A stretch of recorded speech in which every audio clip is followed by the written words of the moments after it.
Bismillahirrahmanirrahim. Assalamualaikum warahmatullahi wabarakatuh. Bapak Ibu sekalian, sahabat Sinergi, mitra PT BES, kami dari tim konsultan ingin berbagi sharing bagaimana cara membuat larutan ekofarming. Seperti yang kita saksikan di depan saya, ada 3 jenis larutan yang akan kita campurkan ke dalam ekofarming. Yang pertama, ini larutan air tetes tebu atau istilah lain molase. Yang kedua, air kelapa, dan yang ketiga, air mineral biasa. Ketiga jenis pelarut ini memiliki beberapa spesifikasi. Air tetes tebu atau nama lain molase itu selain untuk menambah nutrisi dari mikrobiologi atau sebutnya bakteri positif yang ada di ekofarming, jadi Bapak Ibu sekalian tidak harus menambahkan molase, jadi cukup dengan.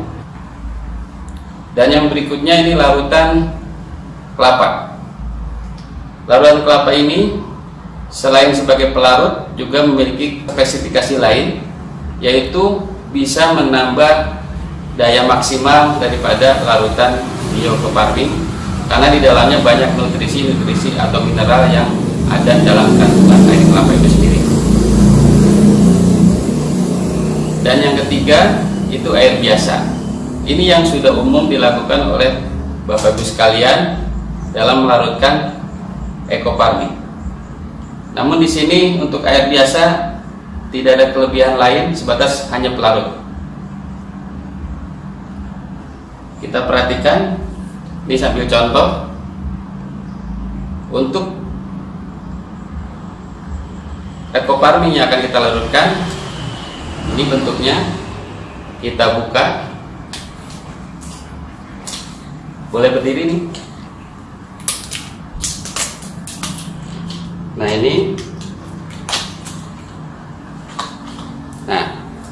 ini adalah ekofarming dalam bentuk padatan atau tub yang di dalamnya itu ada plastik pembungkus.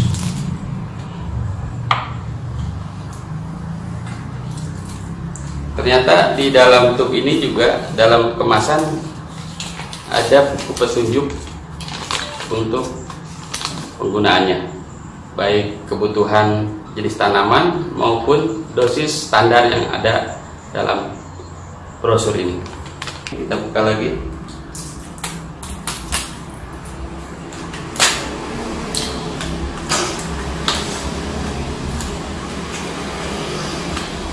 Ya, sama juga. Kita perhatikan ada pembungkus plastik dan lembab ya. Tutup lagi. Juga di dalamnya dilengkapi dengan sama seperti tadi brosur petunjuk. Nah, nanti ini dalam proses penghitungan dosis ini sangat bermanfaat.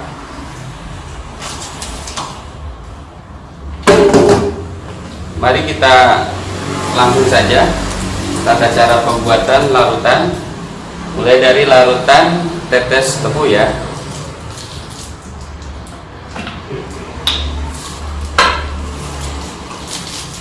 Kita buka plastiknya atau bisa diremas dulu di sini supaya lebih mudah dalam pelarutan dan tangan juga tidak kotor.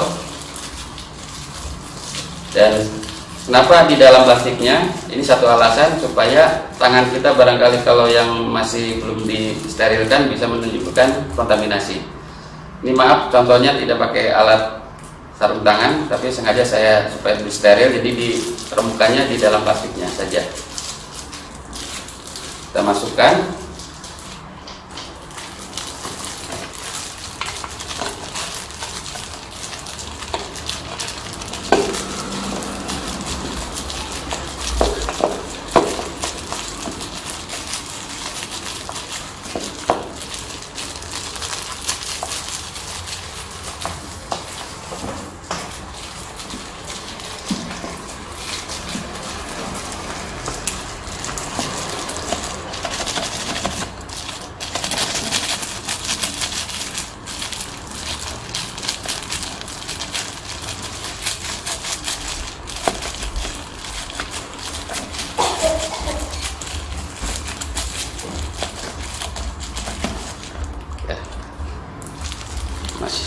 sedikit. Bentar.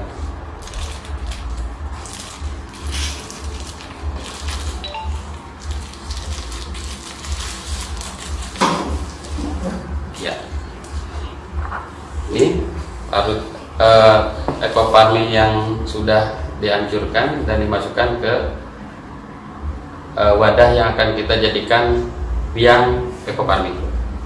Selanjutnya kita campurkan molase atau air es tebu ini menjadi pelarut.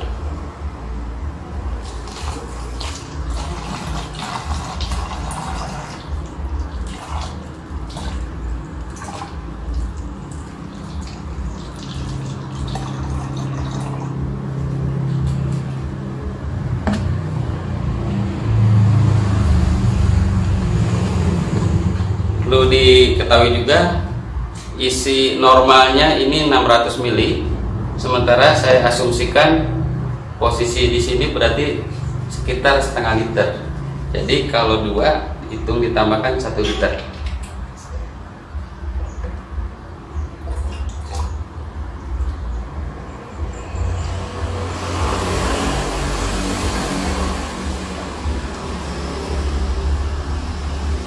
Larutan dari air kelapa. Ini masih ya posisinya seperti yang tadi dilakukan, karena tangan saya ini perlu diremas ataupun dihancurkan di dalam plastik supaya tidak terjadi kontaminasi. Nah, ini kelebihan dengan adanya tambahan plastik ini, minimal pada penghancuran tidak langsung kena tangan, sehingga tidak kemungkinan kecil untuk terjadi kontaminasi bakteri yang ada dalam tangan kita. Kita masukkan ke sini.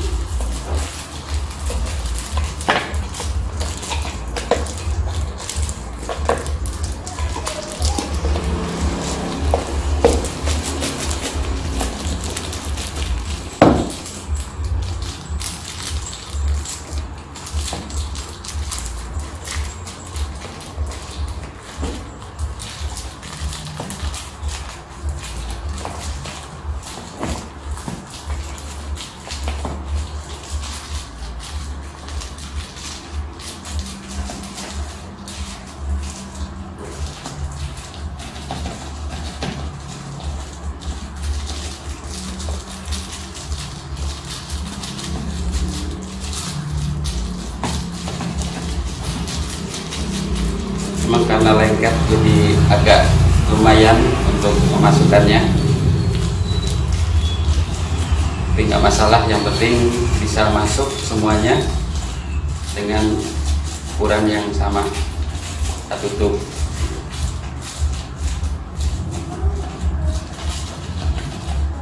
Oke, kurang lebih hampir habis.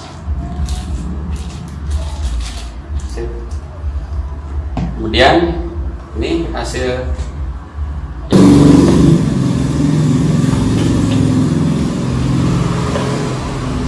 lalu botol kedua.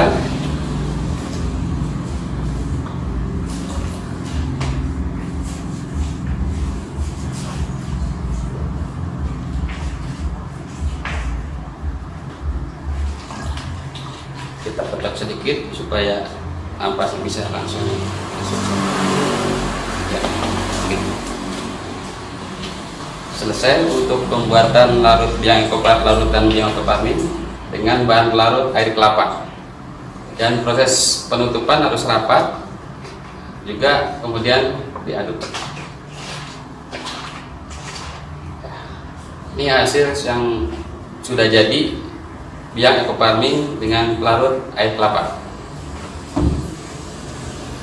Kita lanjut berikutnya untuk pelarutan dengan air mineral atau air biasa. Air biasa kita hancurkan dulu supaya lebih memudahkan.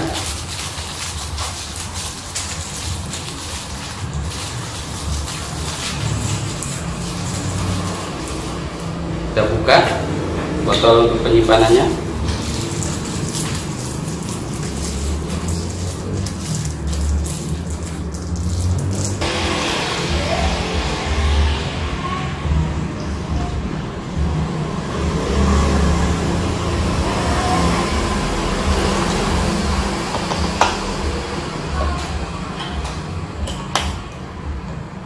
kedua.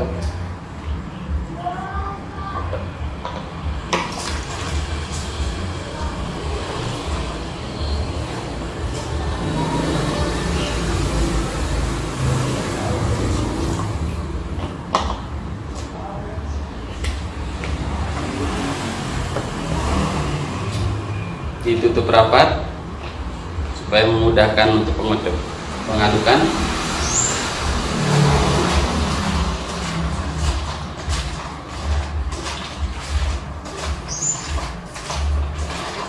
Inilah larutan yang sudah jadi dengan pelarut air mineral biasa. Nah, kita taruh di belakang ininya supaya kelihatan perbedaannya, mungkin karena reaksi dengan beberapa pelarut yang berbeda.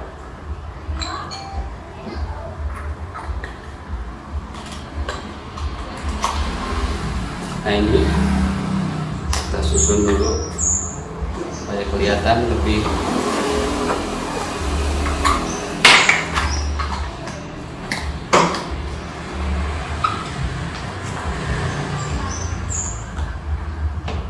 satu lagi.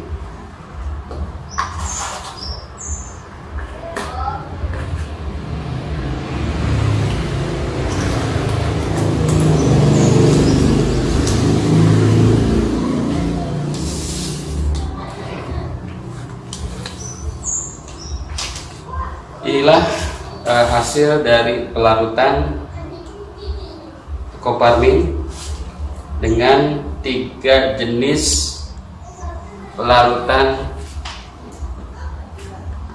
yaitu air tetes tebu molase, ini dengan air kelapa, dan satu lagi dengan air mineral. Secara fisik kelihatan hampir mirip ya, anggapnya sama. Tapi yang membedakan nanti hasil dari pelarutan ini tentunya akan memiliki efek yang berbeda-beda.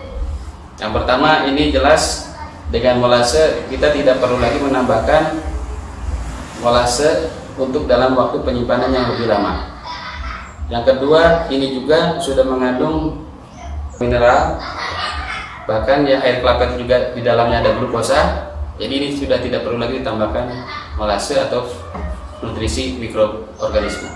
Yang ini yang terakhir, ini mesti ditambahkan molase kalau disimpan lama. Terus untuk nanti pemakaian berikutnya setelah selesai membuat larutan, ini menjadi ukuran bahwa larutan ini nanti akan dibagi dalam bentuk dosis ataupun penghitungan konsentrasi dalam aplikasi penyemprotan. Nanti pada sesi berikutnya kita akan terangkan atau sampaikan materi tentang bagaimana cara menghitung dosis dan konsentrasi penyemprotan. Demikianlah untuk sesi ini kita akhiri, bahwa dengan Ecoparmin insya Allah kita siapkan larutannya, tinggal aplikasi, mudah-mudahan bisa akan lebih bermanfaat untuk petani, khususnya solusi buat petani.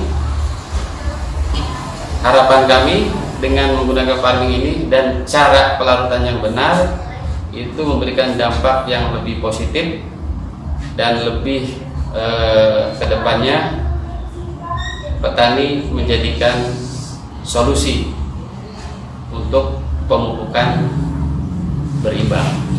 Demikianlah beberapa yang bisa kami sajikan. Semoga bermanfaat. Salam sinergi, gua berkah, no riba. Assalamualaikum warahmatullahi wabarakatuh.